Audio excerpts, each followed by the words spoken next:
Good afternoon. My name is Beverly Daniel Tatum, and I'm the president here of Spelman College, and it's my great pleasure to welcome all of you to this special event, Black to the Future, the Octavia Butler Celebration of the Fantastic Arts. But it's not just what I read. It is also the culminating event of our Cosby Chair in the Humanities, Tananarive Due. And I want to say just a word about both our Cosby Chair program and its current occupant. The Cosby Chair was established by a wonderful gift from Bill Cosby and his wife Camille Cosby, and this building, of course, is the Cosby Building, but not only did they make a wonderful gift that allowed us to build this building, they left an endowment that was specifically intended to allow the college to bring distinguished visiting scholars to the campus for a year, sometimes two, in the humanities, the social sciences, and the arts. And this position rotates. So right now we have a Cosby Chair in the humanities. At other times we've had one in social sciences or in the arts. But what is really significant about what was intended by this wonderful gift was that we would bring to the campus individuals who had clearly distinguished themselves in their fields and who would enliven the intellectual environment of the campus by not only what they brought themselves, but by the people they brought with them, the colleagues that they would invite, the speakers they might organize, the events that might take place. And I have to say, I can't remember a Cosby Chair who has brought more excitement to the role than Tananarive Due. So I just really want to thank you.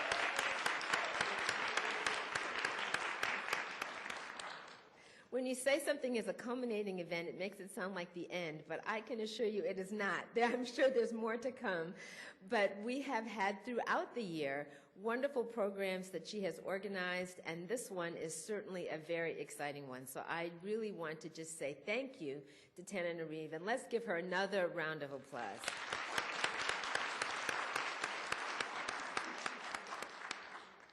I also want to say it's especially meaningful that this Black to the Future event is focused on the Octavia Butler Celebration of the Fantastic Arts.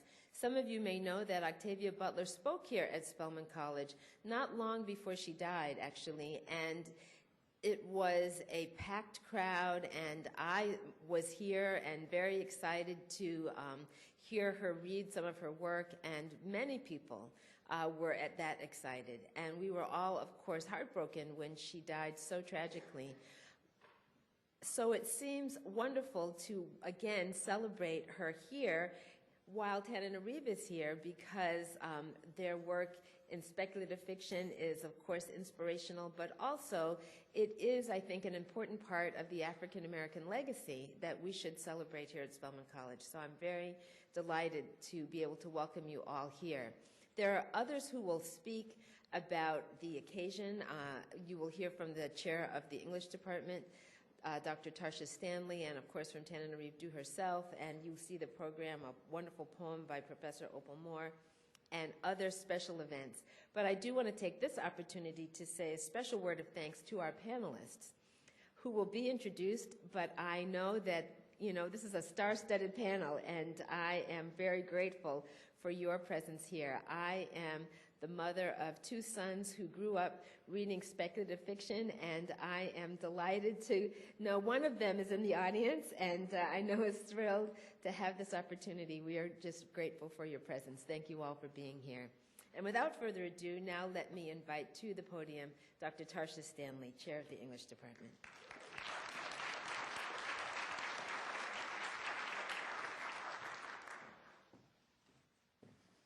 Good afternoon. I first discovered Octavia Butler deep in the recesses of a university library. And from my first encounter with her voice and vision in the short story Blood Child, I was hooked. I mean, like drug addict hooked. I began reading everything she'd written and dreaming of the day I would meet her. Time traveled with me now to my appointment in the English department as a visiting assistant professor in 1999. When my colleagues would revel in telling me the stories of how they'd met Octavia Butler at the Black Speculative Fiction Conference at Clark Atlanta in 1997. 2 years. I'd missed her by 2 years. Time travel with me again to the academic year 2003-2004, when I had a junior faculty sabbatical and so was away from Spelman, when Octavia E. Butler came to the English department. My department, where I worked every day. The very week I was out of town, thanking the Mellon Foundation for my fellowship. I had missed her again, this time by days. And those who knew my admiration for her teased me good-naturedly and made me jealous with stories of Butler's grace and kindness and wisdom and passion. But I took heart because I just knew I would get to meet her one day. And then came February 24th, 2006, and I, like others in the speculative fiction community, was devastated at her loss. But I was also empowered. Before that time, Octavia Butler's work was what I did for fun. It's what I did when I needed a respite from scholarly work. But suddenly, I realized that though I'd never gotten to meet my hero in person, I had met her in paper. I realized that I'd met her in every plot, every page, and every personality that she invented, and I wanted my students to meet her too. So although my area of study is media studies and images of women, I decided that I should start teaching Octavia Butler. I realized that from Wild Seed to the parables, when it came to depictions of women of African descent, no one had done it better than Butler. So move at warp speed with me now to academic year 2010-2011, when I got in a fellowship to the John Hope Franklin Institute at Duke University. And finally, I spent a whole year reading Octavia Butler. In my culminating event titled X Factor, Octavia Butler at the Interstices of the Humanities and the Sciences, I was able to bring together scholars from diverse disciplines and talk about how we all use Butler in our work. And it was there that I realized that those kinds of conversations needed to occur often and with intent. So I began laying the foundation for the Octavia E. Butler Academic Society. And as fate would have it, Tananarive Due, one of Butler's daughters, came in to help me. Time travel with me one last time to the third full week in May 2013, where that society will have its first inaugural national meeting. So what is the significance of today's occasion and why are we here? It is so we can remember Octavia Butler and revere her prophetic vision and listen as her contemporaries invigorate her legacy and theirs. And it is to acknowledge that knowing Octavia Butler can't happen in one meeting. It's an infinite process which requires lifetimes, hers, mine, and all of ours. Thank you.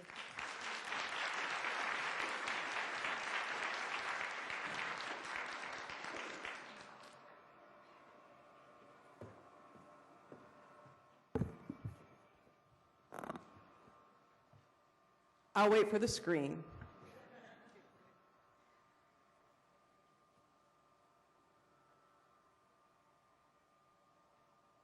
Whew. Good thing I brought paper. My iPad just completely lost my little speech, but that's okay. I have it on paper. Thank you all so much. Thank you so much, Dr. Tatum, Dr. Stanley. Thank all of you for coming here today. I am Tananarive Due. I love the sound of it, so I have to say it. I am the Cosby Chair in the Humanities at Spelman College.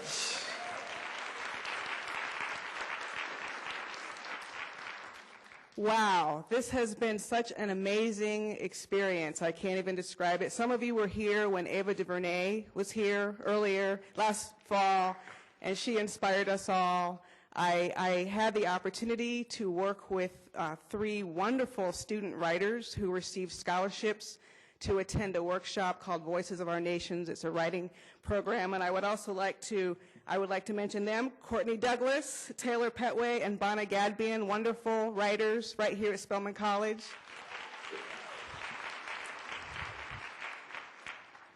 So thank you all so much. I really do hope that this will be an unforgettable celebration for all of you. Some of you were here for the film festival a little bit earlier, and also that wonderful performance paper by DJ Lene Denise at the Spelman Museum of Fine Art. Tonight's event is being live streamed so we can share it with anyone around the country, I say the world, who would like to celebrate with us in honoring the spirit of Octavia Butler and the genre she so loved.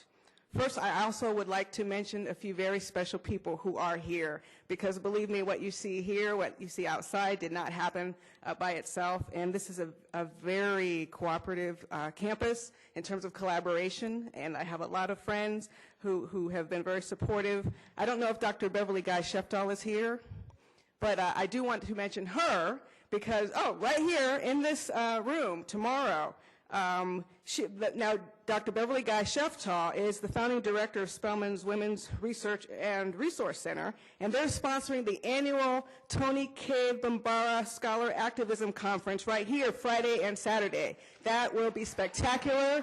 Please do come back for that. That's very student-driven, and it's been in the works for a long time, so I really hope there are seats in, by the way, the second row, so come on in. Plenty of seats in the front for people who are just arriving. Is Dr. Ayoka Chinzira here yet? Has she arrived? She has been an incredible mentor, and I know she just finished an incredible project. It's an interactive video project. It's not just a film, it's also a game. And that's her adventure. You can find out more at heradventure.com. I know she will be here later. I don't know. I see Dr. Vita Goler, who is the division chair in Arts and Humanities, who is here. I don't know if Dr. Eddie Bradley is here. He is the department head for drama and dance, but he really helped coordinate part of this program. You will see in a little while that is very special. And of course, I have to recognize my family. My sister, Janita Du, is here. She is senior counsel and diversity chair at CNN. And my father, John Du, who is a civil rights attorney and a great influence in my life. Also, I was so thrilled earlier. We've talked about the 1997 conference. Many of us met. I met Octavia. I know Jewel met Octavia at the 1997 Clark Atlanta Conference, and I was so excited to see Dr. Phyllis Emanuel earlier. Are you here, Dr. Emanuel? Yes, there she is. She was one of the organizers of that conference, which was literally a life-changing moment for me that I will discuss with you a little bit here right now. When I learned I was going to be the Cosby chair at Spelman, once I stopped pinching myself and picked myself up off the floor, I had to ask myself what kind of event would be worth the title culminating event. It does sound so final, doesn't it? I wanted an event that would not only appeal to Spelman's community, but the AUC and to the Atlanta community at large. I wanted us to feel the earth move beneath our feet. I attended that event in 1997, and it was at Clark Atlanta University. It was called the African American Fantastic Imagination, Explorations in Science Fiction, Fantasy, and Horror. There I met author and television writer Stephen Barnes, whom I would later marry, who's sitting in the front row, and vampire writer Joel Gomez, and science fiction pioneer Samuel R. Delaney, who is also here. But I also met, sorry Tarsha, I also met Octavia E. Butler. I didn't even know what I was getting into so much, but I did, and I met her. She's tall, humble, shy, commanding. I was a new writer. I'd only published one book when I was invited. So there I was in the company of such giants, and I actually still feel that way today, as a matter of fact. All of them writing science fiction and fantasy when I thought I was the only one with that particular affliction. My life was changed forever. I had a family.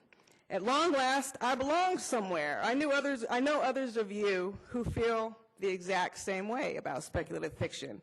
I know Octavia felt the same way because she had a photograph from that 1997 conference on the wall of her house, in her house, when Steve and I spent an afternoon there interviewing her.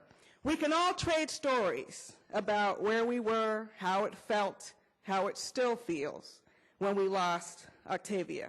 But I have to tell you something. I am tired of being sad. We could commiserate on how devastated we are because we'll never read the stories left unwritten. But tonight, I'm ready to celebrate that she was here and how much she gave us. Because she left us so much. She left us so much that artist Candace Hunter, who's right here, traveled, and John Jennings created original artwork for this celebration that you see in the lobby on display in her memory. And Candace brought herself from Chicago to be a part of this event. She was volunteering her behind off all day to help get it installed. Thank you so much, Candace. Others of you, I know because I've talked to you, have traveled from Maryland. Maryland, represent Washington, D.C., New York. No, anyway, I don't know. All right, I got carried away. I know there's one person from New York. What happened? What happened? You left me hanging, New York. But in any case, documentary filmmaker M. Osley Duquesne, whose trailer you saw, some of you in the moments before this program did travel from New York to bring us Invisible Universe and her film M.O.M.M., Osley, there you are, which is based on Octavia's story, Mind of My Mind. We saw that at the film festival earlier. Wonderful work. And Invisible Universe is a very, very important project. It's in post-production. You do have an opportunity to support it. So thank you for coming, Osley, and thank you for sharing your vision with us. On Twitter, we have had retweets and support from Spike Lee, Talib Kweli, the rapper, and Dream Hampton, so there's a lot of excitement about this conference. Octavia's work has inspired you to write poems and stories, to make films, to paint, to play music, to dance, to heed the warnings in her words. Octavia's work created a deep realization that we are not what our labels say we are, that we are our future, not defined by our past, even as we honor that past, and change is nothing to fear. And Octavia cared. She cared so deeply and fiercely that that caring roiled in her work. Octavia did not use difficult language, but her novels often were not easy to read. She challenged us, dared us. When the critics said, "Octavia, why aren't you writing about the revolution?" she showed us that she was a revolution unto herself. And all of you are a part of that revolution right here at Spelman tonight, in the AUC, in Atlanta, in particular around the world, the revolution of Black speculative fiction. Earlier today, we watched Pumzi, a science fiction film from Kenya that was absolutely fantastic. I could have filled this auditorium with writers. I only wish I could have invited them all, brought them all. I'm going to list names because my parents taught me that when it comes to history, we must name names. Tina McElroy Ansa, Pearl Clegg, Nettie Okorafor, Andrea Hairston, Nora Jemison, Elia Dawn Johnson, Minister Faust, who's also going to be at Georgia Tech at the end of the month, Charles Saunders, Aize Jama Everett. So you don't know some of these writers, but they are writing in the field. Karen Lord, Quantu, Amaru, Walter Mosley, LeVar Burton, Matt Johnson, Victor Laval, the late, great Leslie L.A. Banks. I saw her image earlier. Right here in Atlanta, Cheshire Burke, Milton Davis, Balogun Ojetade, artists like Joseph Wheeler III, who's the founder of OnyxCon and donated pieces for our art exhibition right outside, and OnyxCon is every summer right here in Atlanta. Today, we are writing our future. Before I introduce today's panel, we will have a poem from Spelman English Department, Associate Faculty Opal Moore, who is a wonderful poet, and a staged reading from Spelman drama students, and I want to name the students as well, of course. They are Maya Prentice, Brandis Brown, Layla Lloyd, Bria Henderson, and Lakeisha McNeil. The piece was directed by student Jasmine Matthews. Tonight's event is stage managed by another student as well. So we have student participation, we have faculty participation, we have community participation. So without any further delay, I introduce to you Opal Moore.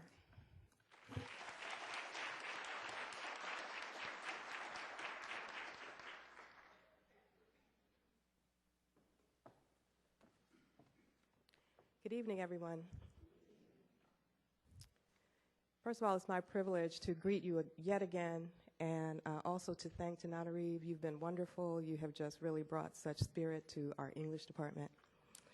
And the president has said that this won't be a culminating event, so maybe we can hold her to that.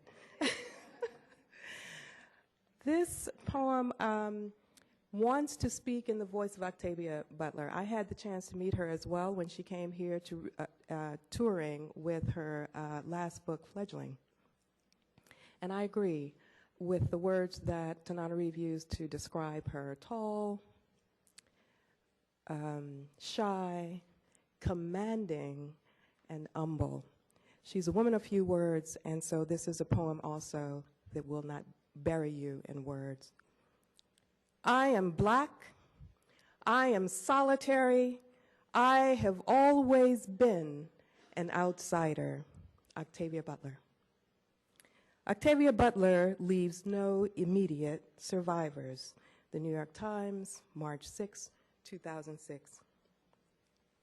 And what does it mean to survive? To eke meekly, to spoon scrape the dry cups of your etymology? What does it mean to be outside? The freedom to imagine what it means to be free, to take the measure of the gilded cage, to lift your dreaded locks like tentacles, like tongues, to touch and taste the dark. And what is darkness? Color of the universe, color of the divine, the chaste chartlessness of mystery. Inside my black, vast, edgeless, swings a cage. Inside that, a bright yellow parrot. Parrots. I am, I am, I am. Someone else's words, someone else's yearning to be definite. But I slip into naught. I change, I turn your amness inside out, skin side, inside. That last day I fell forward into the vexing mystery. I offer this eternal blessing. May death be your first permanence. Embrace me, the outside, the edgeless, if you dare, if you can imagine daring. Thank you.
Now you see why I love Spelman College so much. Whew, okay. I am so full and ready to begin, ready to be reunited with old friends. I'm going to introduce the panel. Panelists, if you would, make your way up to the stage as I call your names. I'll do it in alphabetical order. The first panelist is Stephen Barnes. He's an author and screenwriter, NAACP Image Award winner, Endeavor Award winner, Cable Ace Award nominee, author of Lion's Blood, Zulu Heart, Shadow Valley, Great Sky Woman. His television credits include The Outer Limits, The Twilight Zone, and Andromeda.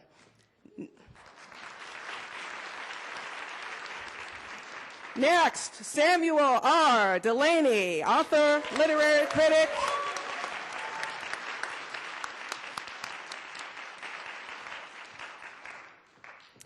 Science Fiction Hall of Fame, Nebula Award winner, Hugo Award winner, author of Dahlgren, Bobble 17, Dark Reflections, Through the Valley of the Nest of Spiders. Thank you. Bob. I'm on here too. Okay, I'll read me. Author, screenwriter, American Book Award winner, NAACP Image Award winner, My Soul to Keep, the African Immortal series, The Good House, Joplin's Ghost, Freedom in the Family, a mother-daughter memoir of the fight for civil rights. Here I am. Okay, next.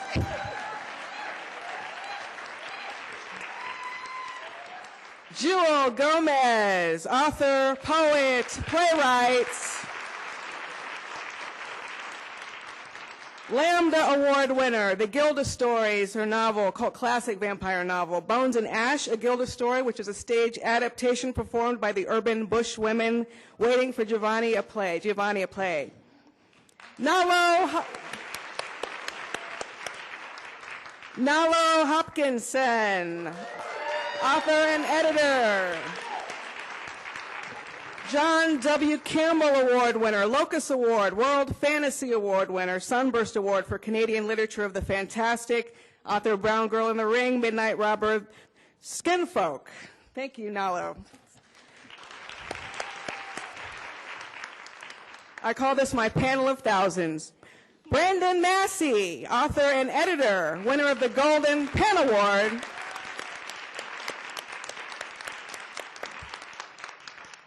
Author of Covenant, Don't Ever Tell, Cornered, The Other Brother, author, our editor in the Dark Dreams anthology series, and The Ancestors. Thank you, Brandon. Nisi Shaw, also an author and editor. The James Tiptree Jr. Award, author of Filter House, editor of Blood Children, stories by the Octavia E. Butler Scholars, editor of Strange Matings, Octavia E. Butler Science Fiction, Feminism, and African American Voices, which is forthcoming, co-edited with Dr. Rebecca J. Holden.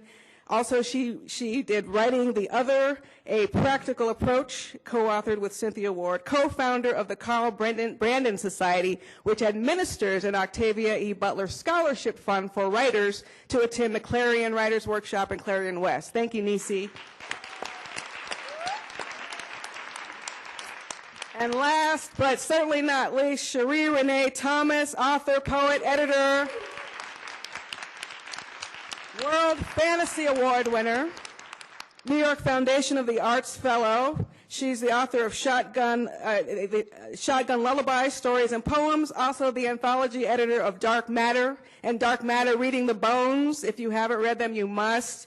Named a New York Times Notable Book of the Year. Ladies and gentlemen, I present your panel.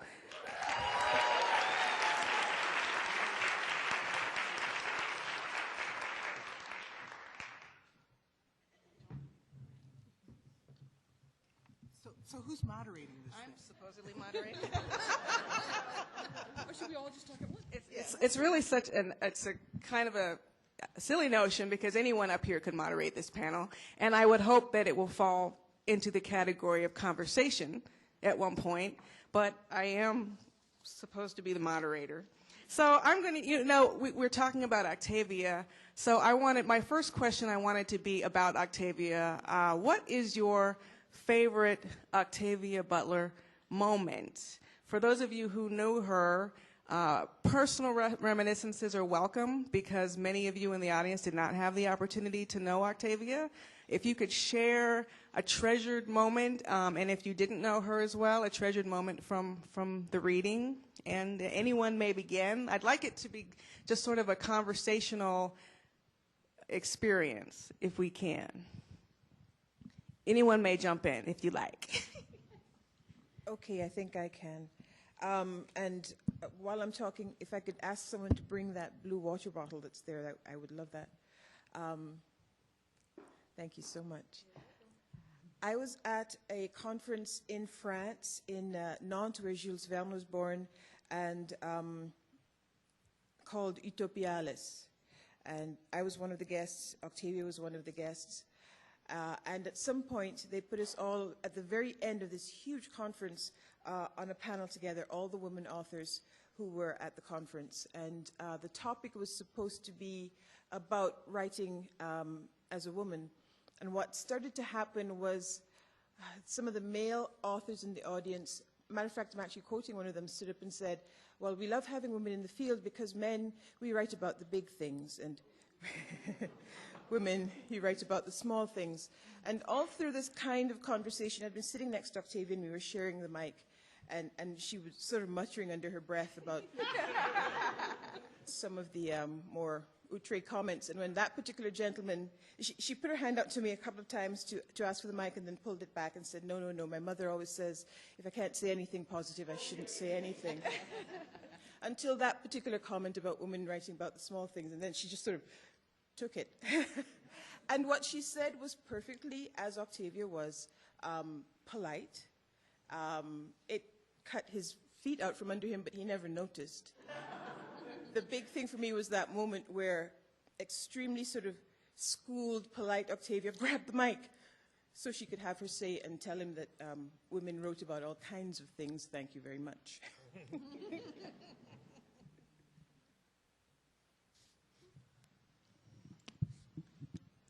Guess I could take a shot at this. After my mom died, I moved back to my childhood home in Los Angeles, and as it happened, it was about 5 blocks away from where Octavia was living. Now, I had known her for years through conventions, and because she did not drive, I had driven her home from a signing or two or something like that. But during the period of time when we lived close to each other for those few years, she would come over to the house for dinner, and I'd go over there and see her and just kind of hang out. There's no particular moment that I can think of that was notable. What was notable was the depth of her mind. I've often said that she, in some ways, is the purest writer I've ever known that was still sane. In terms of how much of oneself one invests in this arena as opposed to that arena. She invested so much of herself into her work. I mean, when you look at her work, somebody just recently on Facebook was speaking of Octavia and was speaking about her talent. When I said that, was I referring to the depth of her talent? I don't happen to believe in talent. I happen to believe in hard work focused over time and a commitment to emotional honesty. And she was extraordinary in that sense in terms of the degree to which she would research. She had a position about things political. I was an absolute, in some ways still am, absolute naif when it comes to those things. I simply don't understand those things. And she rubbed my nose in that quite politely on a variety of occasions. But my primary memory of her is simply this extraordinarily smart, sweet, strong, shy lady who I was blessed to have as a friend.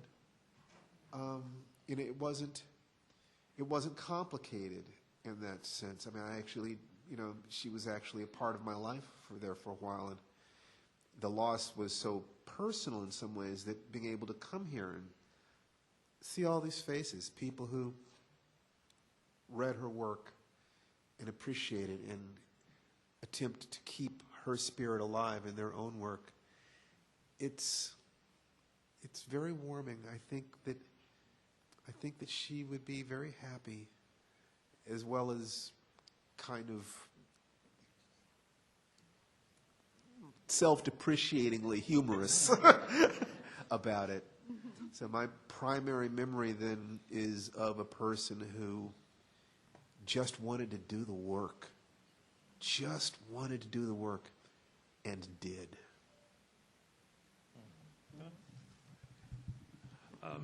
First, I'd like to start just by looking back for just a moment to thank the readers for that wonderful, beautiful reading of some very, very wise words.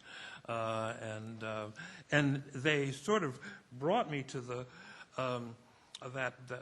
the mantra that was sort of Octavia's motto, that God is change, sort of brings me to a succession of moments, actually, that indicate sort of growth in Octavia from the first time to the last time that I saw her.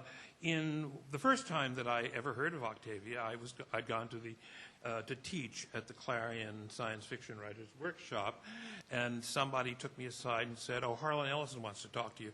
And I said, "Okay." And Harlan was a teacher, another instructor that year, and he said, "Yeah, we have a really special student this year," and he had someone that Harlan had found in a workshop he had been running in Los Angeles, and he said, "Take some extra time with this young woman. She's really talented, you know, and she's also," he said, "she's also very shy."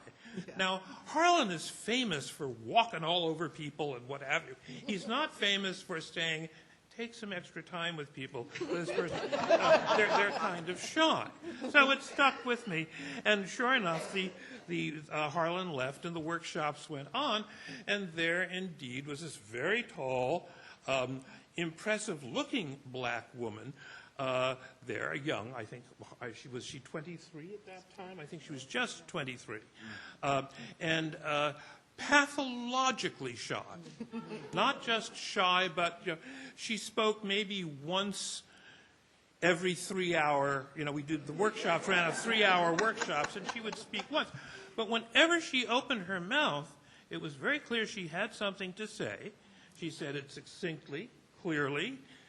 You knew what she wanted to say, and then she was quiet till the next time she had something to say. But the thing that you walked away from was the sense of this was a really shy person. And we had our conferences and what have you, and clearly she had a lot of talent, and I was very glad that she'd been pointed out. And fine, so I went home.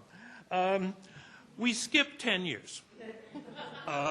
And at the end of that 10 years, she had published a couple of novels, and the Schomburg Library in New York City, which is the library for African American literature, and invited me to read, invited Octavia to read. She was coming in from the West Coast. We hadn't seen each other because she lived in Los Angeles and I lived in New York. Anyway, we get there, and we sort of go into the room, and there's a nice little audience, not a huge audience. It was probably less than there are in this room now, more like the people in just that part of the room. At any rate, she said, "Well, why don't you go first?" So I went first, and then she read. Later on, Octavia was a little shy about giving readings. She was rather famous for that. Like myself, she's very dyslexic, and something we share, so it's something we can identify with in each other. But that time, she gave a reading, and it was wonderful. It was a really, she was on top of things, and she had metamorphosed into this commanding presence. And she has a great voice, as you said. It's a deep, full, rich voice that fills up a room when she wants to fill up a room. And as I said, and I remembered this little shy, person. So afterwards I said, Octavia, that was wonderful. What's happened to you? And she said, no, she said, I guess maybe I've just grown up a little bit. And she'd grown up wonderfully. The next time I saw her was in Atlanta, of all places. It was the Atlanta Black Arts Festival. And we were on a panel together, Octavia, myself, Avery Brooks, and a wonderful black writer named Margaret Walker. Margaret Walker, you probably, I hear the recognition, which is wonderful. Margaret Walker was the first black woman to win the Yale Younger Poets Prize with a collection of poems, the title poem of which is For My People, which was very famous. And then she went on to write a book called Jubilee and a biography of Richard Wright. At any rate, so we all got to talking, and the conversation, the panel got over, and the three of us sat there for the next hour, talking about everything under the sun. And again, I realized she now had, she was interested in almost everything. She had the most wide-ranging set of interests in things that was just wonderful to see. Eventually, I saw her again in Atlanta. This is the famous Clark Atlanta University. And one of the things that was happening, as Tanana mentioned, Tanana had just met Stephen. And the electricity in the air it was like, whoa! And Octavia and I kept on going off together and giggling.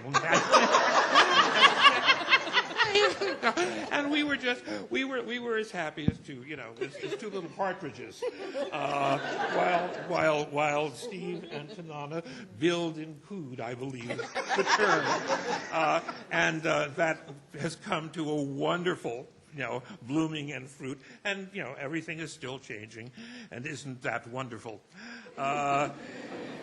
Finally, about 2 years before she died, back in 2004, we did a program together at the Smithsonian in Washington, D.C. It was an incredibly rainy night. We both managed. I got there in a cab, and I saw someone get out of another cab and huddled up. And at first I thought, who in the world is that? And I realized, my God, that's Octavia. And I ran over and I sort of let her get under my umbrella. And see, we managed to get into the museum. And finally, we managed to find the green room. And Octavia had asked them, please have some orange juice there for me, which was one of the things she liked. And she said, if you just have a quart of orange, and they did. So she sat down and got herself together. And then we did the program together. And I think it was one of the nicest programs I've ever been involved in. And that was largely because of Octavia's, contribution to the program. She was a pleasure. She was a pleasure to be on a stage with. Because as commanding as she was, she didn't take it away from you. And one of the things that happened there, and this is, I suppose, the moment, if there is a moment in this that I'm getting up to, in the question and answers afterwards, people were lined up, as perhaps you guys will be a little later, at the microphones at either side of the aisle, and one young man, after 3 or 4 questions, some to Octavia, some to me, some to both of us, one young man sort of said, Miss Butler, I'm a writer, and I've written a movie script, and then the thing that I think every writer dreads more than anything else, he pulled out this script and said, would you read it for me? And I thought, oh, God, why is this happening to her now? You know, and she said very quietly, no. I thought, right on. And then she did the nicest thing in the world. She said, look, even if I read it, even if I loved it, there's nothing I can do with it. I'm not a film director. There's nothing, you know, there's nobody I know in the business. There's no way my reading it could help you. Why don't you go and have someone read it who can do something for you, not me. And I thought that was so she didn't just completely throw him under the bus, because she had sympathy. But it was interesting to watch someone grow from the world's shyest person to one of the world's most commanding presences, with thousands and thousands of fans. I remember the signing after that particular night. Her line went out the door and around the block through the rain and back again. And I got home very early, but I don't think Octavia did. Well, anyway, that's my memory of Octavia as things went on from the very first time I saw her, and that was the last time I saw her before I heard the news in that February of 2006 that she had fallen outside her house and had a concussion and died. Thank you. Well, I'm going to tell a story about one moment that I normally can't tell because of the audience that I'm speaking to. Normally, I'm speaking to children at a school, and they will ask, how do you get unblocked? Writer's block is what they're talking about. How do you fight writer's block? I remember Octavia telling me, well, you masturbate.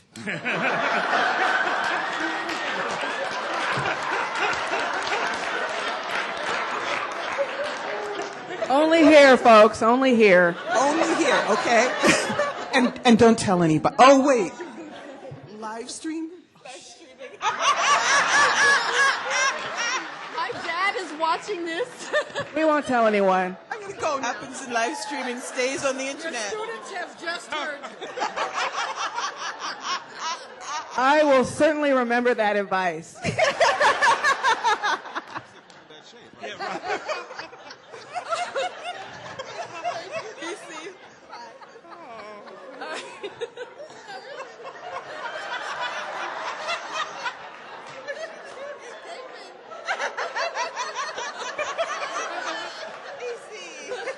Right now, you're under contract, lady. Don't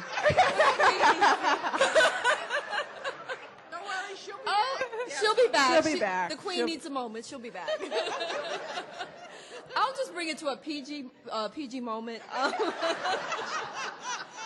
I have a few memories of Octavia in different capacities. The first one, I was a apprentice editorial assistant, a junior person coming up in book publishing. I had these amazing women mentors at Random House. And I was learning to edit, and that was part of how I came to discover Tananarive's work, because my mentor at the time, Cheryl Woodruff, said, hey, Cherie, you like that scary stuff, don't you? And I was like, yeah. She knew I loved horror and science fiction. So she said, you might like this book. And she gave me The Between. And I read it overnight.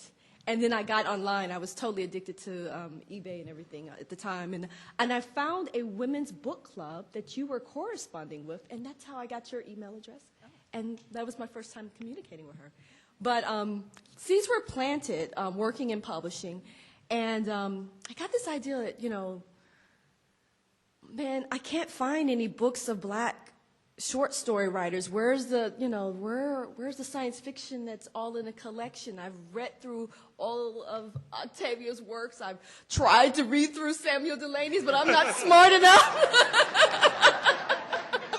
We're going to have to evolve a little bit more so I can get everything I can get out of that. I've, read all these different books, and I was like, there's got to be a short story collection. So I started thinking about it, and That was before I had even had a title for Dark Matter, the first anthology. Well, fast forward, I was in this independent black bookstore, which was on the Upper West Side, and Octavia Butler was there, and I talked to her a little bit about it, and she was extremely supportive. She was immediately supportive.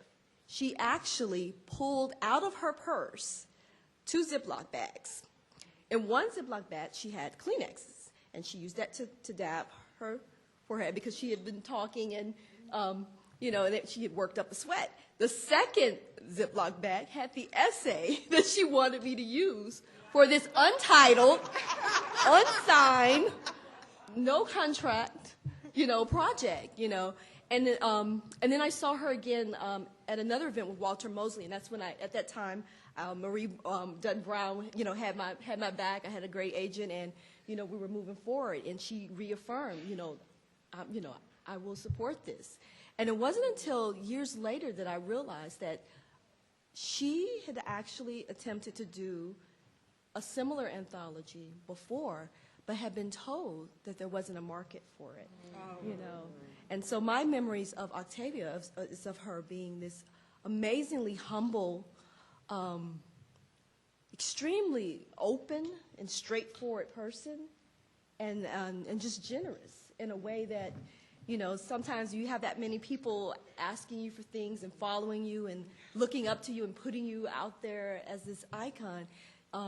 Sometimes people lose sight of that, but she was always just a wonderful person, like that. So that's my memory of her. Her and her Ziploc bags. Did anyone want? Well, in the lull, I suppose, I will. Taking Nisi's example, I'm going to sort of reaffirm the belief that there's one story I won't share. No, but it is. I treasure it because I'm somewhat shy myself. I get very tongue-tied around the people I admire, which is why I'm not talking to any of you, except that one on the end. I'll talk to him because we're married, though. I'm also, I greatly admire him as well. But so I fail in many of my attempts to establish true friendships with people that I meet in the context of, oh, I'm a great fan. It's just really hard for me to get over that line. And we had a very frank conversation once that is one of my most treasured memories, but it's not shareable. And but one that I can share, which is, okay, maybe it's a little bit trivial, but not to me. I color my hair. I don't mind giving that secret. I didn't have time to do a good job of it, so it's probably obvious to anyone who's looking closely that I color my hair. And I had a conversation with Octavia at a book signing about that very subject because apparently we were both just a little bit vain about having our hair look like it wasn't as gray as it is. Although I'm very pleased that in the photograph we used for the poster and the one in the program, her gray is showing, and that kind of gives me confidence because as I get older, I've decided I will let the gray come out. Yeah, I maybe when I'm 50. But another a moment I really think back on quite a bit is during the time Steve and I lived in Longview, Washington. We lived in a very small mill town, and I was a city girl. I was from Miami. So I was restless in this mill town, and we drove to Seattle for entertainment. That was a 2.5-hour drive. When Octavia Butler moved near Seattle, that was a dream come true. We could actually just drive up and see her. We didn't do it nearly as often as we should have in retrospect, just as in retrospect, I didn't pick up the phone to talk to her nearly as often as I wish I had. Honestly, always felt like I would be interrupting genius at work. It was very hard to dial her number, thinking that she might be in the middle of a great thought. But when we went to interview Octavia for American Visions magazine, and we walked up her walkway, there was this music blaring through the window. I think it was Motown. I wish I could remember the exact songs. I'm very impressed you remember the dabbing, because my memory doesn't give me that kind of information. But when she came to the door, she said, "Oh, I almost didn't hear you."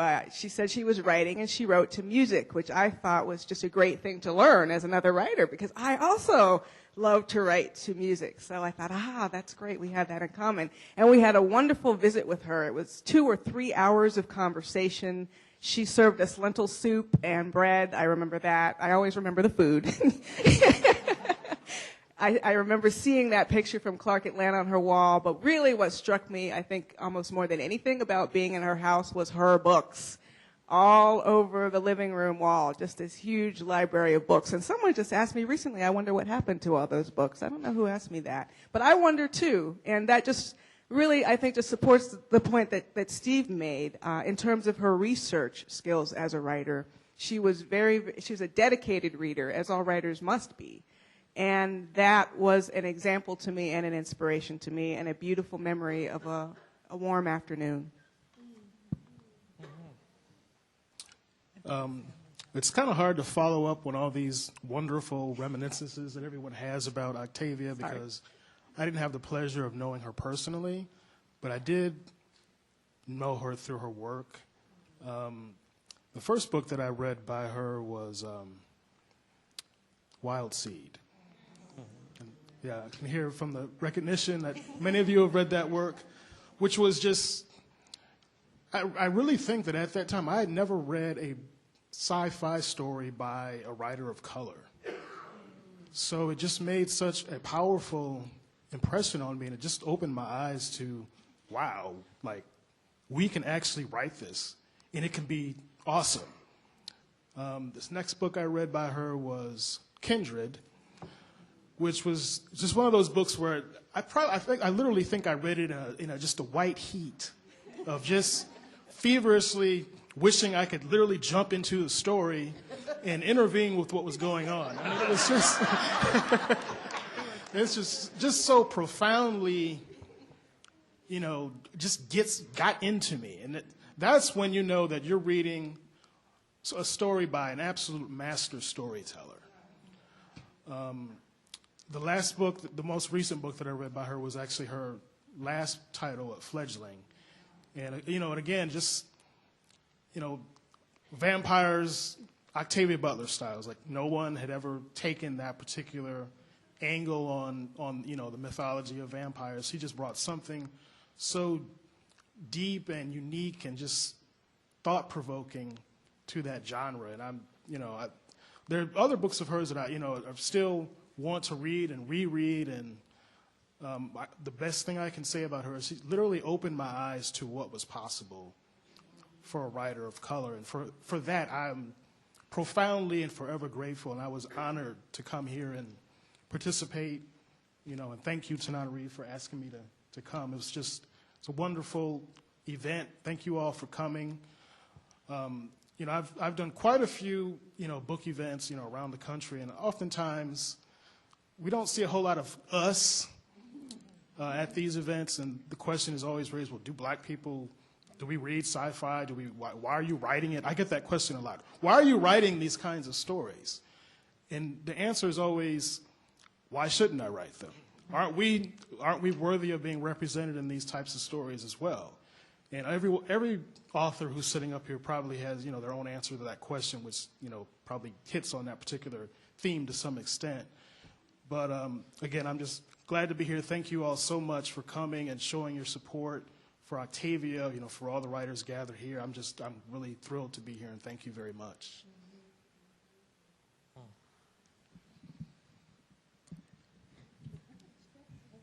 It's heavy. Don't drop it.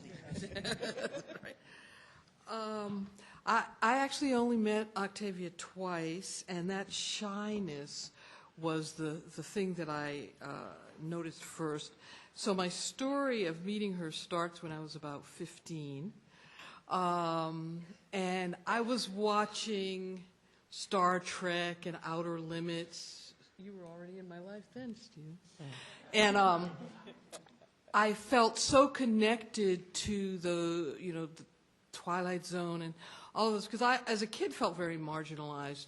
Growing up in an African-American community, being raised by a Native American great-grandmother, knowing myself at that time to be a lesbian feminist, I felt on the margins of everything. And so I think that's why speculative fiction really appealed to me. And so I started, after reading, watching all those TV shows, I started trying to read things. And, I started with Dune. Well, I guess I started with Stranger in a Strange Land. And then I realized that was really just about guys trying to get more sex. So I wanted, something a little deeper, and so to speak, and went on to Dune. And but I still could feel something was missing, and so I started reading some of the speculative fiction writers who were part of the feminist movement. The feminist movement had quite a few, and I was a big fan of Joanna Russ. Angela Carter's short stories really, really moved me. And there was 2 anthologies, Women of Wonder, remember those? Pamela Sargent. Yeah. Pamela Sargent, right. And so I was very, very thrilled to move into being able to read things, but then I still felt like something was missing. And I had started writing the Gilda stories. It took me about 10 years to write the book, and I didn't think of it as a book. It was just a bunch of short stories at that time. So I didn't really know where it was going to go. And then I found Kindred, and I think it's the opening line. It says, I lost my arm the last time I went home. And I was like, oh my God. And the white heat thing, I was like, and at that time, when the book came out, 79, so I guess I must have read it probably 82 or something. And at that time, when you loaned people your books, they had to fill out a card at my house.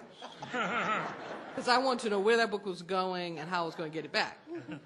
And, but Kindred was almost out of print. You could not find it anywhere.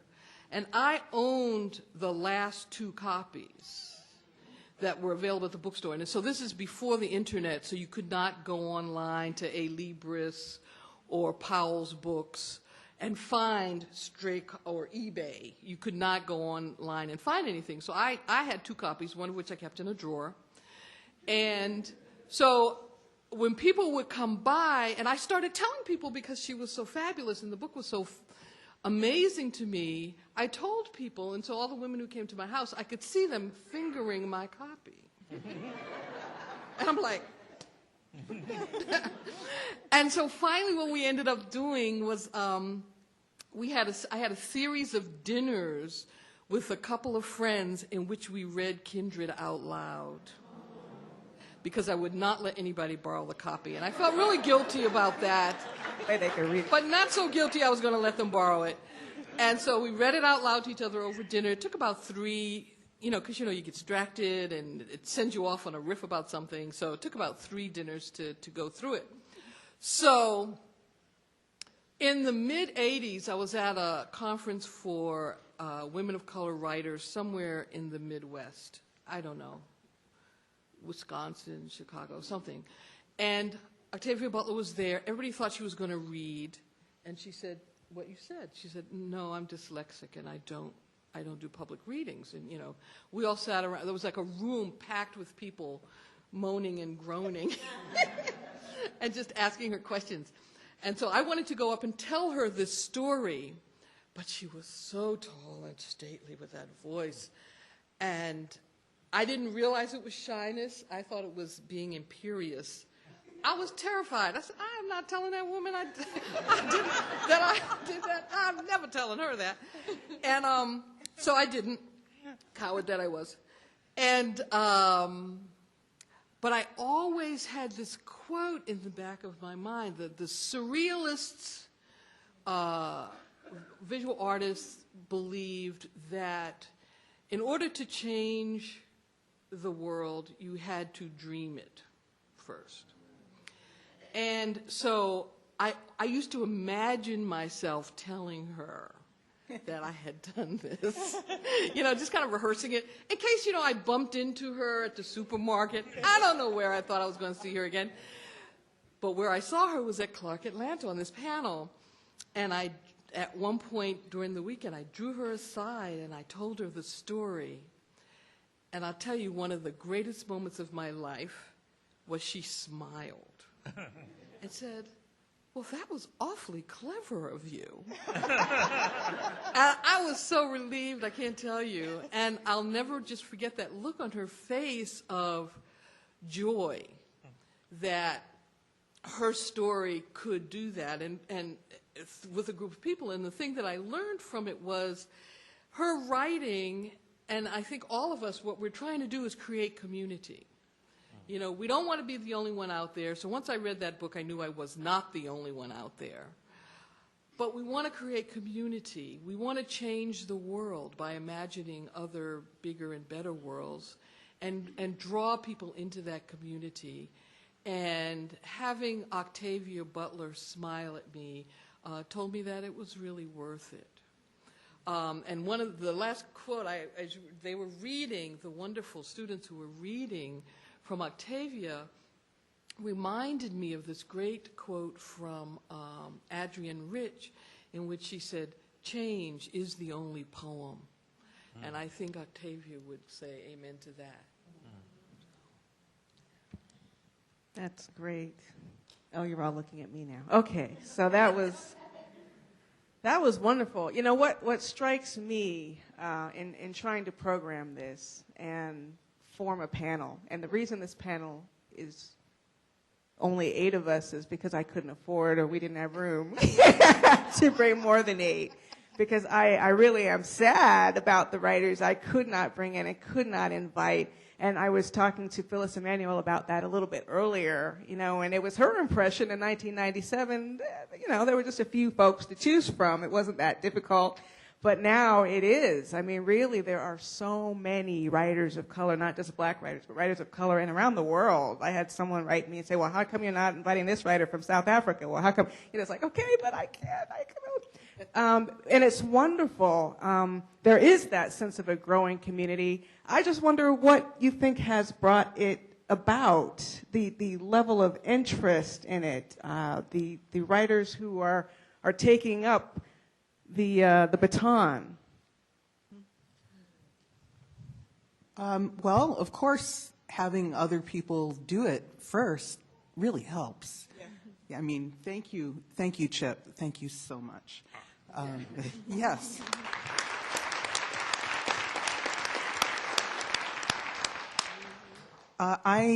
As you said, I'm one of the founders of the Carl Brandon Society, and I like to think that we have had something to do with it because the Carl Brandon Society, it's a nonprofit dedicated to supporting the presence of people of color in the fantastic genres at all levels: fandom, characters, authors, editors, publishers, agents, you name it. So one of the things that we do with that is we have a double literary prize every year, $1,000 to a work of science fiction, fantasy, something in the imaginative genres, something that actually it's 2. Okay, one is source, one is content. Source being by a person of color, content being dealing with racial issues. So we pick a work of fiction, science fiction, fantasy, and give $1,000. So there's that. And then there's the Octavia Butler Scholarship Fund. So there are a bunch of other things that programs that we do to try and make this groundswell happen. And I think that's part of it. Yeah, you do great work, the Carl Brandon Society. It's not just me, but yeah. You know, well, these things never happen by one person or by themselves. I remember when I first started writing science fiction, and I remember going to my first science fiction convention. There were two black science fiction fans in the entire field of science fiction. Their names were Elliot Shorter and Dee Potter. Dee Potter was a very tall, slender young woman, very, very dark, and again, an incredibly self-possessed young woman. She was, I think, when I first met her, I was 23 and she was somewhere between 22 and 26. I have no idea where in there. But she liked science fiction. There was a feeling about the science fiction field when there were only two black science fiction fans, that somehow science fiction was a clubhouse, and somehow written on the door in a strange language you could just barely read was something that said, "Women keep out," and "blacks keep out," and you just felt it. You felt it. You walked through the room, and that's what you felt. And Dee and Elliot they liked to read this stuff. They did not care, and they walked around, and they were very social. And people, after about 6 years, in spite of themselves, the entire science fiction field fell in love with them. And they were very, very popular. I don't know whether this is a personality disorder, but because they were but they were people who were incredibly focused on what they wanted, and what they wanted was to read science fiction and talk about it. Elliot was only 6'4". But he looked like he was 7'12". He seemed like what's the guy who just died recently, who was in the Green Mile. He looked. That's the kind of self-presence he had. Only more so. Only a lot more so. And anyway, so and one of the things that was interesting, once I started writing, both Dee and Elliot just sort of. I never would walk into a room where they were there. They could be on opposite sides of the room, and suddenly we'd all spend half an hour together. They were always there, and they had a sense that, poor little scared Chip, he needs some support. So let's go over and do our thing, and we'll support Chip for a while. And it was very nice, and it was wonderful because it meant that I didn't feel absolutely alone, and it meant I could go on and write the stories, and it was nice to that it happened. But Elliot, I don't know whether I know that Elliot was very ill, and he had a bookstore in Providence, Rhode Island, and I don't know what has happened to Dee. I wish I could find out. She's in the Bay Area. Exactly. She's in the Bay Area. She is in the Bay Area? Oh, well, that's nice. That's great to know. Okay, thanks for telling me that, because as I said, I haven't seen her for many, many years, and that's probably because, again, we're on opposite sides. But as I said, so I owe it all to Elliot and Dee. I didn't do anything. I just followed in their footsteps, and they were just very, very committed readers. I think that's very true. I mean, Nisi has talked about the people who went before, and for me, after years of reading Chip's books, it finally percolated through to me that he was a black man, which was wonderful. So then I thought, where are the others? And began looking and found Steve, found Charles Saunders, found Tananari's first book, The Between, I was perhaps one of two people who went to the Toronto science fiction bookstore to buy the Gilded Stories. I remember the owner saying, "How did you hear about this book?" Found The Rainses by Nisi Shaw. So I felt like there were people who are doing this amazing, amazing work, but not just them. It's all of you. It's the welcome that, for me, that I had from readers, as well as the welcome from writers that sort of makes me feel and continues to make me feel like it's worth it. And in some ways, the science fiction community has literally helped to keep me alive, and I will forever be grateful for that. I'll be grateful that they kept you alive, too. Yeah, we're grateful. Yeah, I think it is interesting in that change. There's been a shift in the audiences. When I started writing the Gilded Stories, and I did readings before there was an actual book, and people were not happy that I was writing a black vampire, much less a black lesbian vampire. And there's not a lot of sex in the book, so, I'm putting more in the second book. But, I mean, I was told several times that connecting an African-American escaping slave with vampirism was so negative that why would I do that? And I said, well, I think you have to trust that I know how to recreate a mythology. You know, as a person of color, understanding oppression, I wouldn't dream of repeating the oppression. So I think that discouraged people. I mean, it didn't discourage me because I was obsessed with getting Gilda into the world. But I think it discouraged a lot of young writers who might have had the impulse to do that, which is unfortunate. And of course, as we've seen, it's grown more and more that people are hungering, so to speak, for more of that kind of story. I mean, you can't swing a cat without bumping into a vampire. And, you know. Can we quote you on that? Yeah, please. Tweet that. We can tweet that. And you know, and then when we turn on the TV shows, we want to know, and where is the black vampire in Louisiana in True Blood? So, the other thing that's interesting, Tara finally crossed over in many ways. Many ways. And it wasn't my fault. But the other thing I think is interesting in terms of the change is that there are a lot of speculative fiction classes on college campuses. Yeah. I could spend, you know, I could do 6 or 7 trips a year to different colleges, speaking at classes on people who are doing speculative fiction, teaching either reading it as a literature or writing it. And that is really, I never thought that would ever happen. Mm-hmm. But it happens, it's happening all over the country. I mean, I spent 4 days recently, this past winter, at Bates College in Maine, in the dead of winter.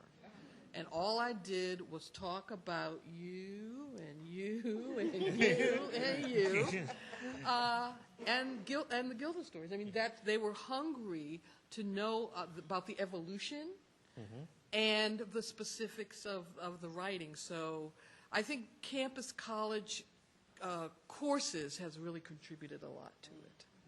I just wanted to add to that. I think part of the reason we know Octavia Butler's work, you know, generations after she'd been, you know, writing it, is because of that academic community of feminist scholars who took a point of taking her work and canonizing it, taking her work and studying it and treating it with the same seriousness and the same intelligence and the same asking the same difficult questions of her work as they would of any other scholar. And then doing that work, those pioneer academics who did that, inspired other students, changed the way people were thinking about her work, and got it back in print, I might say. Yes. Yes.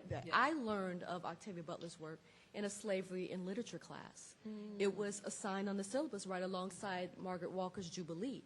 We watched Mandingo and some other crazy stuff too, but but I mean, it got the discussion going, and I shared the same experience that Brendan had when I read Kindred. I mean, I love Octavia Butler. When I read Kindred, I was mad at Octavia Butler.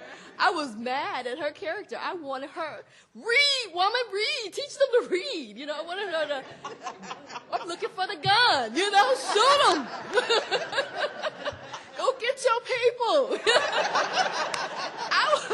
And I remember we had been sitting in this class so polite and so, you know, so PC, and everyone was all polite. And then when we got that book, the gloves came off, you know?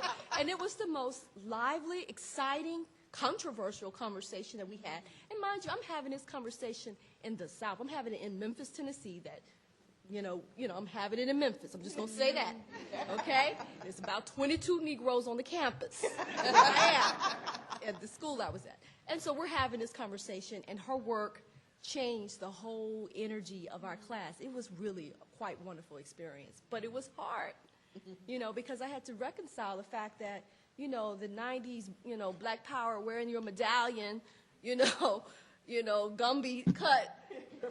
You would not go back in time and be that militant. You wouldn't, unless you were suicidal, okay? And so we had to have that conversation that our sensibility was not the sensibility that that character necessarily was going to be able to hold on to when she was there, and she had to make tough decisions. That's the power of Octavia Butler's work, and why I think so many people are out here studying it, and writing it, and editing, and exploring it. So. And she did say that that was why she wrote that book. Yeah, you say the glove came off. I love teaching Octavia Butler's short stories, and so you're going to teach this story to a bunch of 18 or 19-year-old undergraduates. So you give them this story where not one or two or three or four, but a whole lot of men get pregnant. And then let's see what happens now. And those are the best conversations I've ever had in a classroom, and I don't care what color the students are. Everybody's got something to say. Male, female, black, white, gray, grizzly, Asian, you name it. That like you say, the glove comes off, and everybody has 2 cents to put in. Yeah, I think that's very true. My then editor, when Octavia died, she and I shared an editor. We were at the same house, and they had actually planned to send us on tour together, she with Fledgling and me with my new book. And when we heard that she had died, and my editor had read her work in a women's studies course in undergrad, and then went on to become an editor and to edit the work of this woman she loved. And that was Jamie Levine, who was a white Jewish woman who was very moved by it. And when we heard that Octavia had died, Jamie phoned me, and we talked and cried on the phone for 3 hours straight.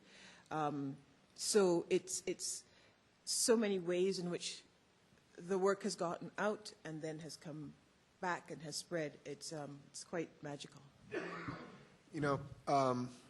Before Roger Bannister broke the 4-minute mile, people said it was impossible. Then the year after he broke it, about another dozen people did, and now you got high school kids who can do a 4-minute mile. In other words, the barrier between being able to do something and not being able to do it is basically being able to see yourself doing it, being able to believe that it is possible. At the time that I came into the field, basically, you could walk into science fiction bookstores, and there were a number of them, and you could see 99.9%, to this day, really, this is still almost true, of everything in the science fiction field is what I call white people and their imaginary friends. They consider this to be diversity. They literally will say, robots and aliens represent black people. It's okay, you're there. So the average human being does something because they see somebody that they perceive as being like them doing it. It requires a very strange sort of personality to step outside that. I mean, you have to be a little bit crazy to go where you're not represented, and potentially not wanted.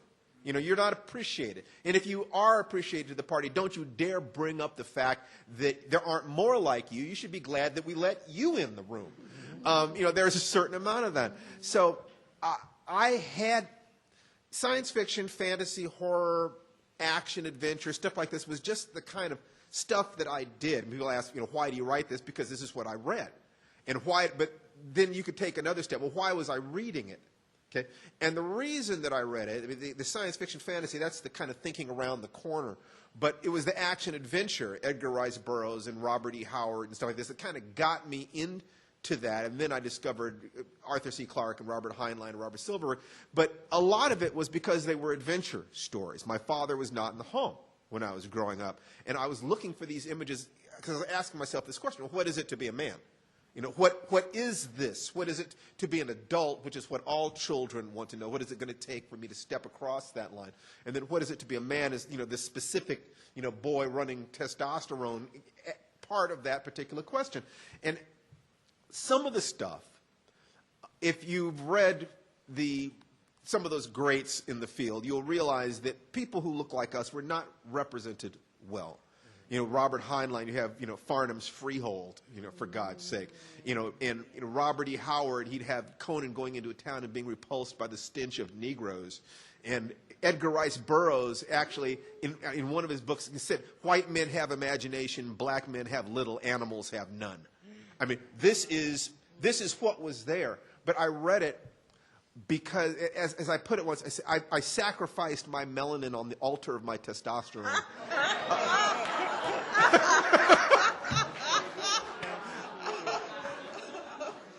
I had to do this, but as I started writing and I started publishing, the third book that I wrote, when I finally had the opportunity to do a solo novel, had a black protagonist. And when it came out, they put a white guy on the cover. Of course. And, it's called Street Lethal. And some of those books, we'll have a burning outside right after this is over. And I called up my editor, and she said it was the head editor, Susan Allison. I don't remember the name of that person, Susan Allison.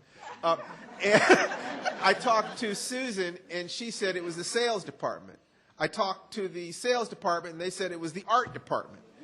I talked to the artist, and he bounced it back. And in other words, it eventually came down that the sales department had been told that the truck drivers who put the books on the stands, if they saw a black man on the cover, they think it was like Shaft in outer space, and they wouldn't put it out there. In other words, nobody is responsible. Right. No one is responsible. No one will come up and say, I don't want to see it. It's always them. Yes, okay? Right. So, but what I knew was inevitable was that the little kid that I had been, who was so desperate for images of possibility and a better future, that I was willing to take that kind of insult. It really felt like walking to a buffet with food that you need while people are urinating on you from both sides. But I was willing to do it because I had to know. And I had to create stories that had images of people like me and dealt with that in the future for that kid that I had been back then, and knowing that there were other kids out there like me, just like me, and I wanted to make that way easier for me, as your parents wanted to make the way easier for you in the generation before that. In other words, so it's going to be your responsibility to take this forward, because what I knew was that if I did that there were other people. There would be Chip, and there would be Octavia, and there would be others. There would have to be others. And as movies came out, they could make a movie at that time like When Worlds Collide, where they ended the world. They killed us all, except for some white people that they saved. I mean, literally, they could do that. They used to do that. And they do movies like Logan's Run, where the only black man was the voice of Roscoe Lee Brown playing a murderous robot called Box. I mean, or you'd have James Earl Jones in Conan, or you'd have James Earl Jones in Star Wars, until they showed the face, at which point they magically turned him into a white guy. This was what was going on there, but I knew that it could not continue forever, because most of this stuff is unconscious. It's not racism in the sense of I think black people are bad and ugly. It's more like tribalism. I want my team to win, and your team can, Functionally, it's the same thing. There's no functional difference between get out of my lifeboat, nigger, and I'm so sorry, but this boat is reserved for white people.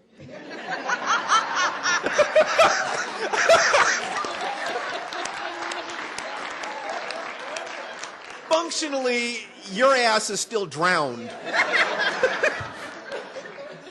But I knew that I was not the only one, nor Chip, nor Octavia, nor LeVar Burton, nor James Earl Jones, and that if we swallowed our bile long enough, there would be enough images that other people would begin to move forward.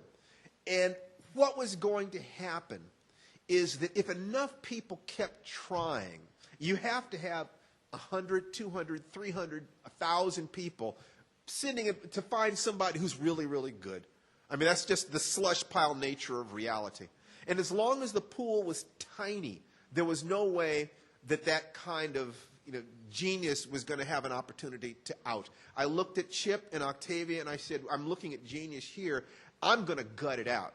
What I'm going to do, if I can work long enough and hard enough, that there are going to be other people out there, that the geniuses are out there, that the people who are quote-unquote naturals are out there, and if they add the work to it, and if they see it's possible, that they're going to step on our shoulders and go further. And I think that what has happened is that given sufficient time, there was Nichelle Nichols in Star Trek, and there were these other people, and there were these images, and there were enough images that other black kids grew up looking at that and not knowing that the club was closed. They didn't realize it, because we took the heat. Okay? And that was my dream. And I look at this panel, and I look at the number of, for a number of people who are not included on this panel, who could have been on this panel, and I know that that was the truth. That just as black people right now have opportunities that our ancestors could only have dreamed of, that you, right here, you, here, you are the hope and the dream of the slave. Right here. When you look at what it is that we have done, we did nothing except stand on the literary and social shoulders of people who came before us, and we expect you to stand on ours. So when you ask why there are not more, look in the mirror. This is your game now, okay? And we expect great things from you. Are you listening, Talitha? I know you're here. I know the writers are here. I just want to take a moment also to acknowledge the role of anthologies. Yes. We have editors sitting at this table who have had an important role in helping to solidify the genre, bringing readers who they might taste a little short story, might not want to commit to a novel. Dark Matter 2, Reading the Bones. Dark Dreams, Brandon Massey. I know someone, a friend of mine, Terrence Taylor, who published his first short story in Dark Dreams, which just goes to say that when writers are just starting out, you don't necessarily start out with a novel, especially if you're smart. You start writing short stories, and it's nice to have a home. It's nice to have a home. And also, Nisi, what you're doing with Blood Children, that's the anthology of the winners of the Octavia Butler Scholarship. So those anthologies are really giving readers and writers an opportunity to test those waters and to believe in their dreams. I want to talk a little bit about two anthologies that I was in that are edited by two people at this table. Dark Matter and Dark Matter, Reading the Bones, edited by Cherie. Cherie was a student at Clarion West when she edited this freaking book. You don't know. That is like an 18-hour-a-day gig. And then on top of, Clarion West is an 18-hour-a-day gig. And then she's editing a groundbreaking book. Yeah. And about Mojo Conjure Stories, which is... Of course, Mojo. Which is an anthology that Nalo edited. I will just say... That's a great story. Oh, thank you. Thank you. Well, no, never mind. She's going to get all emotional, but what she wants to say is that Mojo Conjure Stories and So Long Been Dreaming that Nalo edited were just really amazing works. The first thing,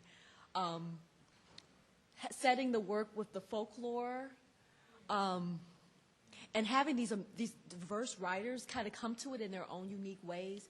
It was, I mean, it's something I reread, not just because I'm in it, but because. Okay, I'll say this. Say it. Okay, so there was a panel at a science fiction convention in Madison, Wisconsin, which is a feminist science fiction convention. We had a panel called The Next Octavia. Yeah, because every time someone found out that I was a black science fiction writer and a woman, they're like, so are you the next Octavia? And I'm just like, that is so disrespectful. That it really is. So we had a panel about it, and one of the things that we talked about was editing anthologies and giving other people a voice, and Nalo did that.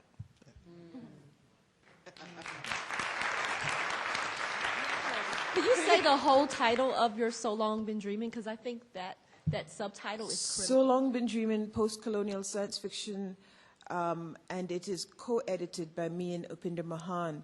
It was Upinder's idea and he is an academic who teaches post-colonial literature and loves science fiction. And it was his idea to create an anthology of post-colonial science fiction by writers of color. And when I say writers of color, I mean writers, not just black writers, but the rainbow. And I think you're right that anthologies have been one of the ways that the visibility gets spread. I remember hearing about Brandon's anthology. Now, I can't read horror because it scares me. I heard from Brandon, and he wanted to know if I could submit a story, and I thought, oh my God, I can't even know, but I can spread the word because it sort of does my heart good to see us going out and it's kind of, there's a, I always forget what movie it is because I can't watch horror either, but I've seen one scene from it, and it's actually a devil moving through a crowd by inhabiting one person and then another, and then he touches. Yes, yeah. They call us devils. We're doing it. Just a thought that was going through my mind. What Steve was talking about before. There's this incredibly dangerous thing, and it's called the general knowledge that everybody knows. One of the pieces of general knowledge that everybody knows or knew in the science fiction world is that if you put black people on the cover of a science fiction book, it wouldn't sell. That was general knowledge, and that's what you were talking about. And people try to implement that knowledge. It's time. Well, we don't. If you have a story that the main character happens to be black, or in my case, I had a book about an Asian poet who, when they republished the book by Bantam, was wearing Vicary armor and had, long blonde braids, with horns, on her helmet. But the thing is, this, everybody passes it on to somewhere else. Well, it's not me. It's just we all know that, and it gets, passed on and on and on. And eventually, if you do enough stuff, it changes. You know what the general knowledge is today? The general knowledge is today, the only way you can sell a book with black people on the cover is if it's an anthology. That's what it now is, Octavia suffered from this. We're having where they put very, very white people on the cover of her books, and green people whenever there was no, and it's and it's just absurd, and you just have to bull through it, and and do it anyway, and then somebody comes along and discovers that they can, because they're doing something different. If they actually put it out there, people are hungry for it. I would love to hear from Brandon. Yes, me too. Doing horror, because I think that is a different aspect of fantasy fiction, and it requires a different kind of imagination, which involves the kind of gutting, so to speak, of traditional views of how fiction works and how you create heroes and stuff. So I'm really So, good question. Really, with horror, at least for me, it's, I grew up reading a lot of Stephen King, a lot of Dean Koontz, and, phenomenal stories, but so often there might be one black person, just one. Hopefully they wouldn't die. What would be interesting is when you would see some of the film adaptations, like The Shining, for example. Well, in the book, that character lives, but in the movie, they kill him. Why? As soon as he walked through the door. Right, yeah, he traveled across the country, just to bring transportation, basically, to the woman and her child. So, when it comes to having the power to sort of control what happens, to play God, so to speak, in a story, I felt like, okay, well, black people are going to live. We're going to do smart stuff. Smart stuff.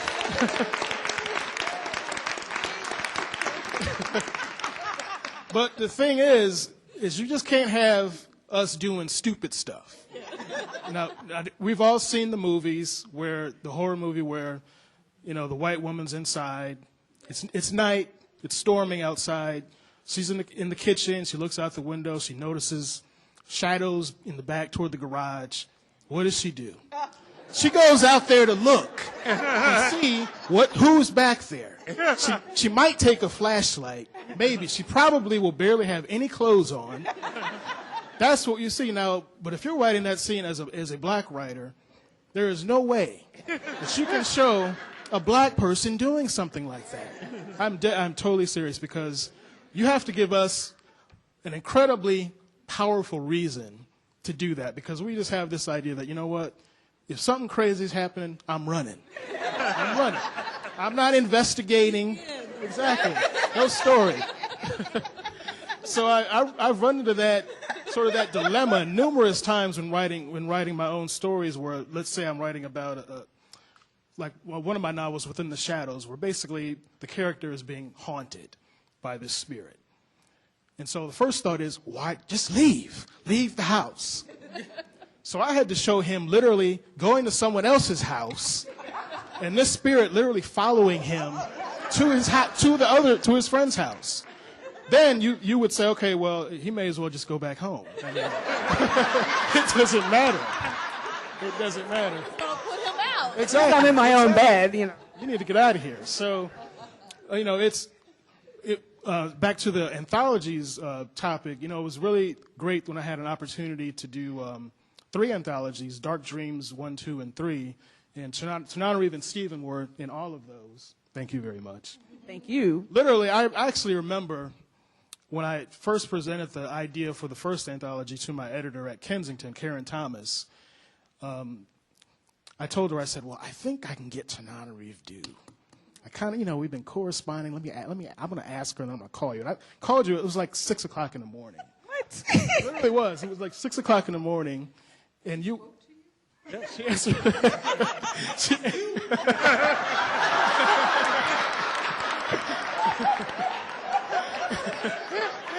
It was really early. And I said, I just need to know for sure, are you willing to do this anthology? And you said, okay, yeah. Don't call me this early again, though, please. So I called my editor and said, you know, they're both on board. And then she said, all right, great, let's do it then. So, and then that just really opened the door for so many other writers who literally had never published anything anywhere. And it was amazing the quality of the work. It was really hard to pick, you know, stories that would be selected for the book, because there were so many wonderful stories. So I just want to encourage, you know, all of you, are there any writers in the audience? And I'm sure there are. Oh, yeah. You know, it's just important to, when you see that opportunity out there to get your work, get visibility for your work, don't be afraid to take that step. I think that's one of the hardest things when you're first starting out, is to basically put your baby out there, so to speak, to push it out the door and potentially subject it to being criticized. It's important because we as a community, we need your voices. You know, we need your visions. You know, we need your genius, if you will. It's very important. So I would just encourage any of you who are interested in, you know, writing speculative fiction, your sci-fi, fantasy, horror, whatever it may be, to just don't be afraid to take that step and submit to that anthology or, you know, novel writing competition or what have you. Definitely do that. And that's such a great transition. May I? Oh, all right. If you are a speculative fiction writer and you're a writer of color, I invite you to enter a contest that I'll be judging this summer. It is for a magazine based in New York called Ragazine.cc, and they're offering a $1,000 prize to the first place winner of a short story of speculative fiction. So just go online and find Ragazine.cc, and that's one opportunity for you.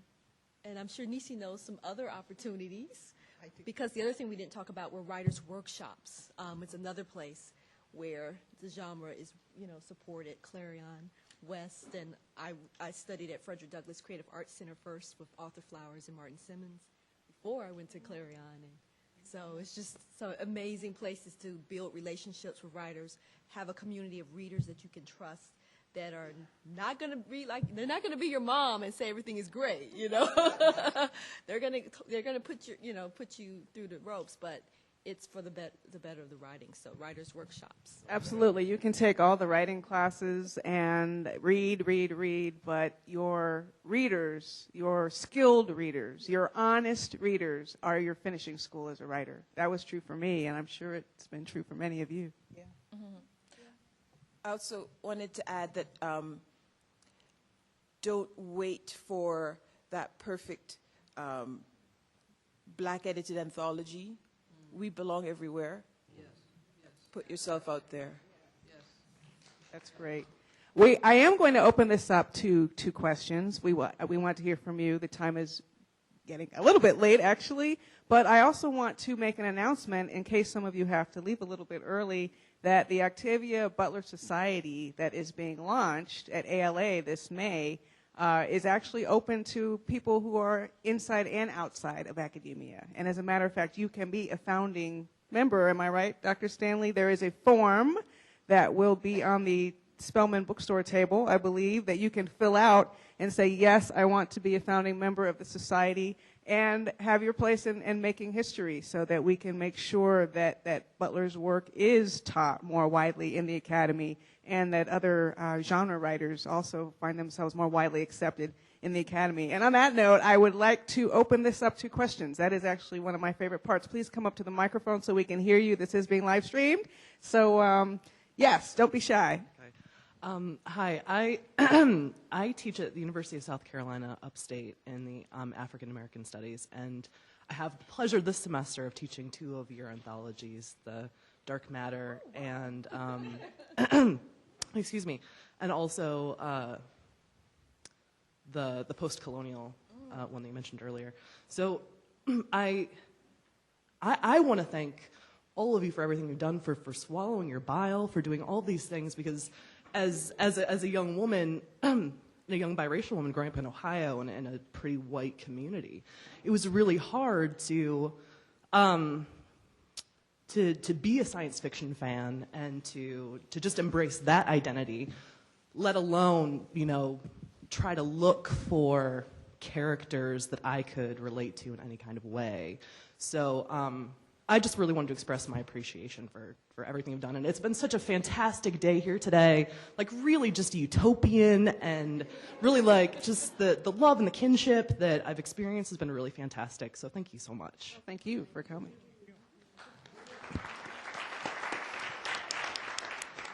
Yes, sir. Baltimore. Good evening. I feel like been sitting in the Hall of Justice all day. Meanwhile, at the Hall of Justice. One thing I wanted to see if the panel would discuss, you know, the whole idea of the prophetic vision of Octavia Butler. Just the idea of, I remember when they started, you know, we'd see reports, the Tea Party popping up in the news. The first thing I thought about was Parable of the Sower. And, you know, a lot of mainstream or white science fiction writers, they garner acclaim for, you know, so-and-so coined the term for cyberspace or whatever. And I feel that Octavia Butler, particularly in the Patternist series, has so many themes that seem to be coming to fruition. And how can you just discuss some of those things, and, you know, if in any way has it affected your craft?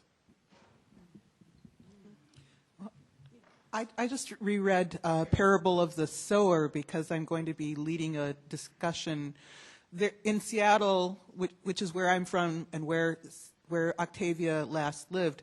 They have a thing where there's everyone who rides the bus reads the same book, and this well, it's not enforced, but but it's an option. And the book was Parable of the Sower, and as I read it, there were things that were not true, and things that were true.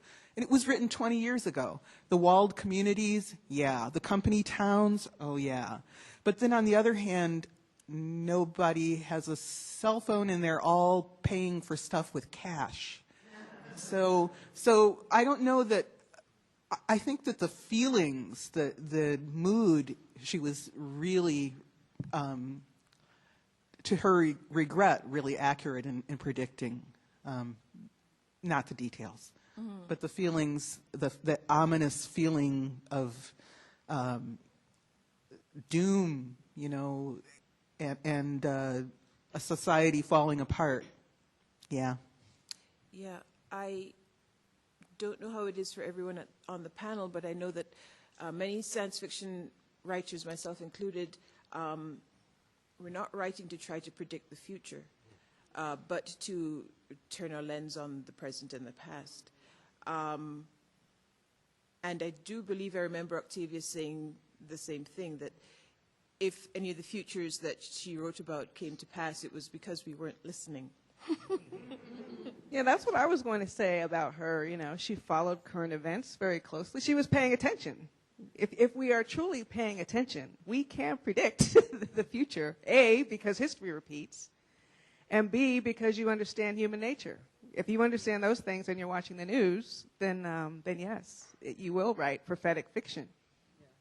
I just wanted to say the New York Times did a series on that very same topic in their Room for Debate editorials. So they had, I wrote an essay, and I mentioned Octavia Butler and Greg Bear, two of my former Clarion West instructors, and David Hartwell, another science fiction editor, wrote about it as well. And there's another writer whose name I'm forgetting, but there was a series of essays about, you know, how science fiction does seem to predict things, but is it because they're intentionally trying to do that, or if they're just kind of reading the current, you know, as Tana Reeves said. So that's something you might look into as well.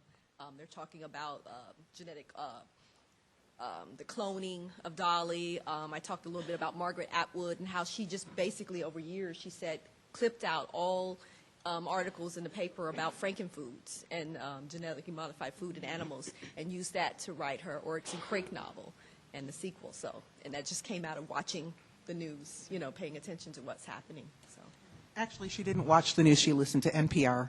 yeah, and read the newspapers. Good afternoon. I'm very, very pleased to have been a part of seeing this panel. This is fabulous, great. And I'm sure that you have heard this question, but with any of Octavia Butler's books, how come there has not been a movie? Oh, goodness. There is a movie. Which one? Mind of My Mind. Oh, yes. Okay, we saw Mind of My Mind, Asli Dukan's short film adaptation of her short story, but I know you're talking about a feature. We could have an entire panel on the difficulty of adapting black projects to film. The shorthand is if you take the issues that you have with a face on a book cover and extrapolate that out to 120 minutes, you can only imagine the uphill battle that has been. I forget who I read has optioned Kindred again. It has been in and out of option many times. Andre 2000. Ernest Dickerson. Ernest Dickerson is shopping. Not Kindred. He's shopping Clay's Ark. Thank you. But look, we did a pitch meeting with Andre 3000 and the producer of Shrek, who was actually the rights holder, I believe, pitching Pattern Master as a film project at MTV Films years ago, okay? So there are a lot of people trying. There are a lot of powerful people trying. It's difficult. I thought about one that I wanted to say something earlier, but I think that I want to do this just for people who are trying to break into the field. You're neither going to find open hostility in people who are thinking, you know, I hate Negroes, nor are you going to find people who are saying, you know, something, I'm just dying for this, and the field is just completely open to it. It's going to be somewhere in between. That what you're dealing with is just like everybody in here would love to see images that look like you. That's a universal human trait. People like seeing stuff that looks like them. That the science fiction is the mythology of the 20th and the 21st century in the sense of talking about where we came from. And the mythology of any people anywhere in the world says that God made them first and loves them best. That's what mythology does. So So when you wonder, why is science fiction? Because that's what mythology does. It bows in the direction of Northern European image systems and religions, philosophies, and genetics. That's what it does. And it's not going to open itself easily. But at the same time, there is a growing awareness that there's more out there in the world. So there is curiosity. And it's not an absolute thing. It is a tendency. So you're going to have to be better than. And you're going to have to be willing to take the pain of rejection. And you're going to have to be willing to fail. Don't quit your day job. And if enough of you do it, then once again, as I said earlier, the geniuses will arise. If enough people do it, the people who are naturals and also have the mentoring and also are willing to work themselves to death will create that work that is so singular that it will overcome the resistance of people. If they're looking at 3 books and one has a white man and one has an alien and one has a black person, and they find themselves naturally looking over here toward the alien and the white guy,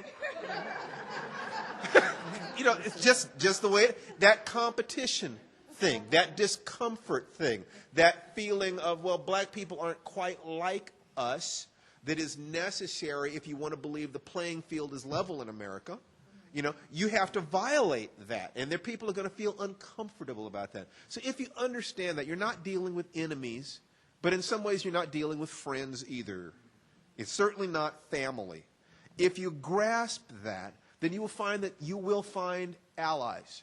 You will find people who will look beyond, who have the kind of commitment to the idea and the execution, where any natural, slight, unconscious aversion that their amygdala goes through when they look at what looks like an enemy face, okay, will be subsumed under the category of this is exotic rather than this is dangerous. Okay? You're going to have to do that. And if you can do that, then you can play the game and win. So it's play the larger game as well as the game of just doing the literature and just doing the speculation. It's like playing poker. You don't play your hand. You play the person sitting across from you. Understand that. Look at the way the world is and come up with theories about how we got to be where we are in the world that does not demonize the other side. That says that there is humanity there, that is building a bridge toward greater understanding. You do that, and you have a chance of making these people your allies because they wonder who you are. The mythology, one of the mythologies among science fiction editors is that black people aren't interested in science fiction. I actually had to argue with a white editor about this. She felt she knew you and us better than I did. She thought that this is how they protect themselves from understanding that science fiction has the same problems that any other human institution has. That tribalistic thing, okay? Understand that. Play the real game, not the game that they're presenting to you, and you just might have a chance to win. There are good people out there. They will find you if you find them. Yeah. Briefly, what you're up against is that general knowledge that everybody knows. Despite the Matrix, despite Will Smith, despite, science fiction just can't be successful if it centers on black people. It doesn't pan out. It's insane, and it's contradicted by every 5th film, that is made. But this is nevertheless somehow it's believed, and therefore, but when you're in the pitching stage, you're not, you don't get a listen. You never know. You never know who your allies are going to be. Yes. My first novel was set largely in a Caribbean community in Toronto, in Canada. So, hella black people, lots of Caribbean Creole, and the editor who bought my book is very much a white woman. And when Slightly white. I suppose it's slightly white, yeah. It's like being a little bit pregnant. Actually, it isn't like being a little bit. Never mind. So. But when the book came out, I was pleased to see the numbers of white readers whose response was, "Oh, thank God, I'm so tired of reading about myself." So don't assume that you know who your enemies or your allies are. So I want many of you to know the impact that a lot of your works had on me. I read many of your works and all of Octavia's works in the years that I was nursing my mom to transition to an ancestor. And it was perfect for the primary caretaker of a terminally ill person, especially the child of a terminally ill person, because it allowed for escape with the possibility of really grasping spirit and really grasping what eternal can really look like. And so the question is, so thank you for that, first of all. And the question is, have either of you explored speculative fiction and science fiction as something that is more directly connected to healing and to sort of maybe like kind of like the intersection between the spirit as in, you know, getting kind of inching towards faith-based things, but not quite entirely like going into churches, but just kind of like, you know, from literature to public health in some way or mental health in some way. Thank you for sharing that beautiful story, first of all. I feel like I reach toward that with a lot of my fiction. I often write love heals when I sign a book, and healing. If you read my African Immortal series, there's a great emphasis on healing. Toward the end of that series, and with Joplin's Ghost, there's this grasping toward understanding, you know, the next realm, and music as a bridge to the next realm. I'll say to DJ Lene, is she still here, Lene Denise? Did she leave? But music, you know, I think that music and literature and healing do have a connection that I'm striving toward. I don't know all of the ways to manifest it, but I am certainly striving toward that. I hadn't taught speculative fiction in that kind of setting, but I have taught poetry in a hospice with families who were facing the very imminent death of a loved one and with people who were facing the end of their lives. And it was a combination of oral history, you know, getting the record straight, and lots of times it was insights that families didn't even know about their loved ones, and then placing that into poetic form for them. So that in that way it was very healing, I think, for the families that were involved, but hadn't done that with speculative fiction. So thank you. Yeah. Heaviest microphone I've human.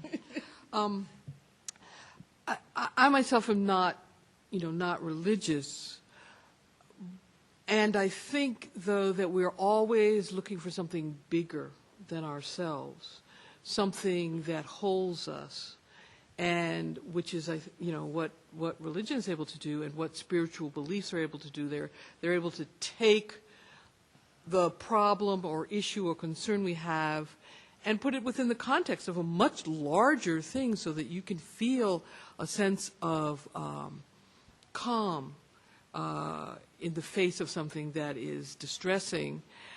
And I think speculative fiction is very helpful because it is showing you there is a larger world than the one that is the most immediate.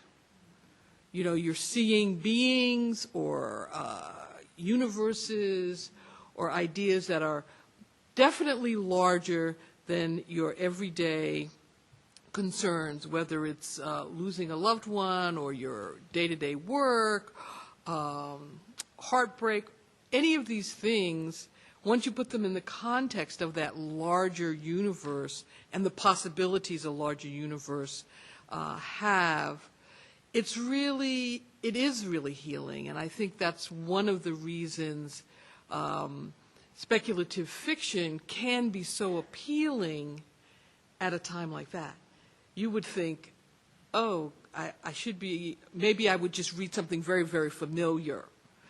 But I think stepping out of the world of difficulty and pain and sadness, speculative fiction offers that world in a lovely, lovely way. And I thank you for sharing that story. The hour is late. We'll take one more question. This gentleman is sitting here, and then we will be available to sign books afterward. Thank you all for staying. I know it has been 2 hours plus, but we've really enjoyed this time, and I hope you are as well. Yes, sir. I have as well. I want to thank Candace, my big sister, for the invite to come out.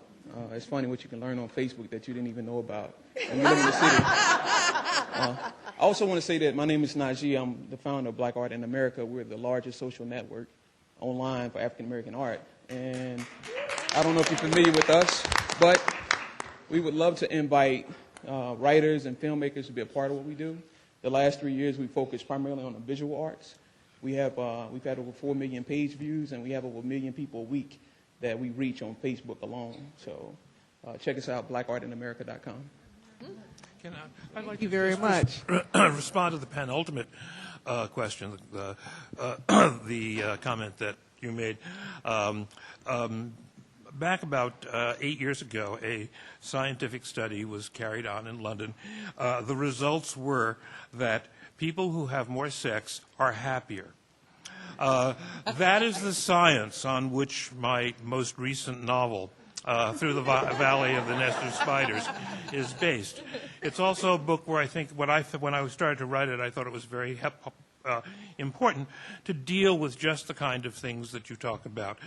Losing loved ones in a hospice, in a hospital, in your home, the things that happen to people as they get older. So very humbly, I offer my 800-page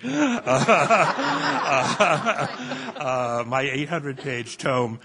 You might find it dealing with some of the things that you're talking about that are important. They were important to me in my life, and they're also about a relationship that goes on to the end of the life of the major two men who have this relationship.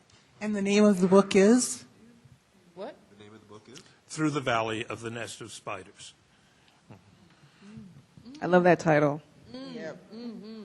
Well, this is magical, and I hate for it to end. It doesn't really have to end. We'll be outside signing books, and you can still stroll the lobby and look at the beautiful artwork until the security people kick you out, I guess. But thank you all so much for coming. We have so enjoyed this.